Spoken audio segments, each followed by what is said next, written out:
اس نبی کو پیدا کرنا میرا مقصد اولی نہ ہوتا، میں تم کو وجود بھی نہ عطا فرماتا، میں تمہیں وجود نہ دیتا۔ اگر اس نبی کو پیدا کرنا میرا مقصد نہ ہوتا۔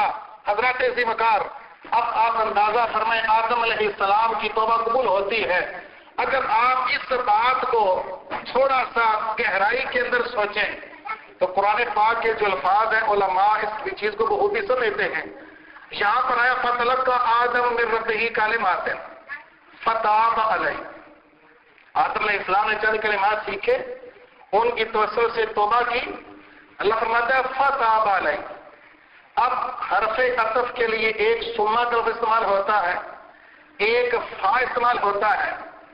ثم کا جو عربی میں لفظ استعمال ہوتا ہے یہ ترکیب مع تاخیر کے لیے آتا ہے، اور جو فا ہوتا ہے یہ ترکیب مع تاکید کے لیے آتا ہے۔ آپ فا اور ثم میں فرق اس طرح سمجھیں کہ فا ایک کام کے ہونے کے بعد فوراً جب دوسرا کام ہو اس کے لیے فا آتا ہے، اور اگر ایک کام کے ہونے کے بعد تھوڑی تاخیر کے ساتھ دوسرا کام ہو اس کے لیے ثم آتا ہے۔ مثال آپ سمجھیں، مثال کے طور پر ایک بندہ آپ کے پاس آتا ہے، آپ کہتے ہیں جاء زید، زید آیا۔ اگر بغیر ٹھہرے اسی وقت زید واپس جائے گا تو آپ کہیں گے جاء زید فذهب، زید آیا اور فوراً واپس چلا گیا۔ اور اگر زید آتا ہے تھوڑی دیر بیٹھنے کے بعد دوبارہ جاتا ہے، پھر آپ کہیں گے جاء زید ثم ذهب، زید آیا تھوڑی دیر ٹھہرنے کے بعد پھر واپس گیا۔ یعنی ایک کام کے ہونے کے بعد اگر دوسرے میں تاخیر ہو اس کے لیے ثم آتا ہے، اور اگر ایک کام کے ہونے کے بعد فوراً دوسرا ہو اس کے لیے فا آتا ہے۔ اس فرق کو سمجھنے کے بعد اب آیت مبارکہ کی طرف آئیں۔ رب نے فرمایا فَتَلَقَّىٰ آدَمُ مِن رَبِّهِ کَلِمَاتٍ، چند کلمات کے ذریعے آدم علیہ السلام توبہ کے خواستگار ہوتے ہیں۔ اگر تو یہ کلمات کہنے کے بعد رب کی ذات تھوڑی دیر سوچتی، تھوڑی دیر تجسس فرما کر فیصلہ کر کے پھر آپ کو معافی کا اعلان سناتی تو پھر آنا ثم ذهب، یعنی آپ نے کلمات کہے تھوڑی دیر کے بعد پھر رب نے معافی کا فرمانا ادا کیا۔ لیکن آپ قرآن پاک کی ترکیب کو پڑھیں، رب نے فرمایا فَتَلَقَّىٰ آدَمُ مِن رَبِّهِ کَلِمَاتٍ، ثم نہیں کہا، فرمایا فَتَابَ عَلَيْهِ۔ قرآن رب نے دنیا کو سمجھانا چاہا، ادھر آدم کی زبان کے اوپر میرے نبی کا نام آیا، اگر تو اس معافی کے اندر تھوڑی دیر ہوتی تو رب ثم کہتا۔ رب نے فرمایا فَتَابَ عَلَيْهِ، ادھر زبان آدم کے اوپر نام مصطفیٰ آیا، میں نے بغیر تاخیر کے اندر قرآن پڑھے جہاں پر بات کی۔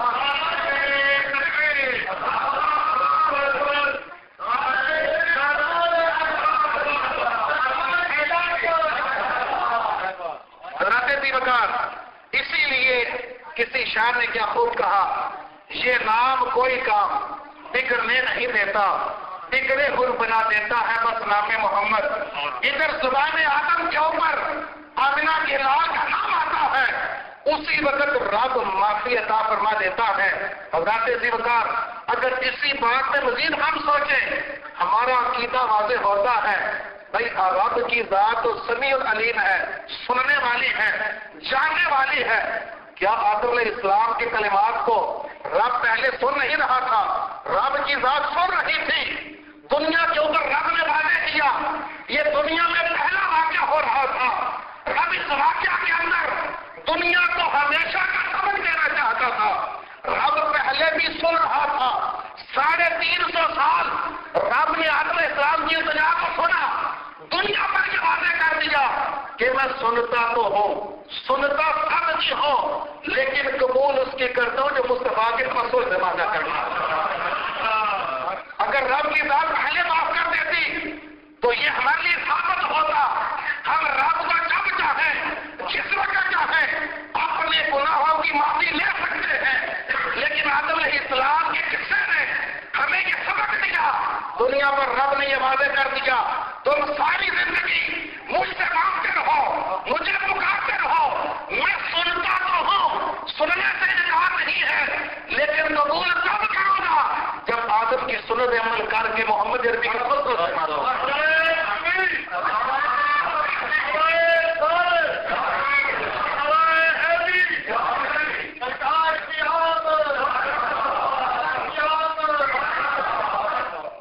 ذی وقار، یہ میرے آقا کے نام کی برکت ہے. اندازہ فرمائے، رب نے فرمایا ہم نے اس نبی کو درجے بلند عطا فرما دیے ہیں.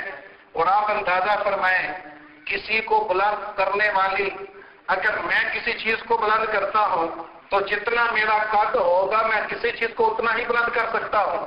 اگر مجھ سے لمبے قد والا بندہ 8 فٹ کا کوئی ہے تو وہ کسی کو اتنا بلند کرے گا جتنا اس کا قد ہے. اگر کوئی مزید بڑھ جائے، اس بلڈنگ کے اوپر کھڑا ہو جائے، وہ اگر ایک ڈنڈا بلند کرتا ہے وہ اتنا بلند کرے گا جتنا وہ خود بلند ہوگا. اگر کوئی اس سے بڑھ کر کسی اونچی بلڈنگ میں کھڑا ہو کر کسی چیز کو بلند کرتا ہے تو جتنا وہ خود اونچا ہوگا اتنا وہ اس چیز کو بلند کرے گا.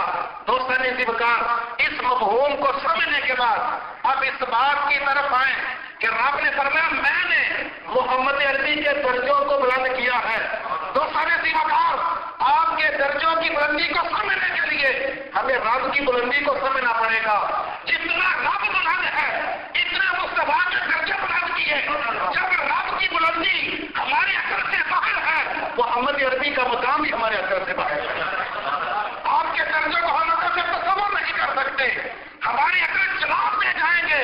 اسی لیے حضرت ذی وقار، یہ بات ہمارے لیے ثابت ہوتی ہے کہ نبی کائنات صلی اللہ علیہ وسلم کے درجے اتنے بلند ہیں کہ ہم جب رب کی ربوبیت کا اندازہ نہیں کر سکتے پھر ہم محمد عربی کے درجوں کی بلندی کا بھی اندازہ نہیں کر سکتے. حضرت ذی وقار، نبی کائنات صلی اللہ علیہ وسلم کو رب نے وہ نام عطا کیا. آج میں اور آپ اس نام کی مالا جپتے ہیں.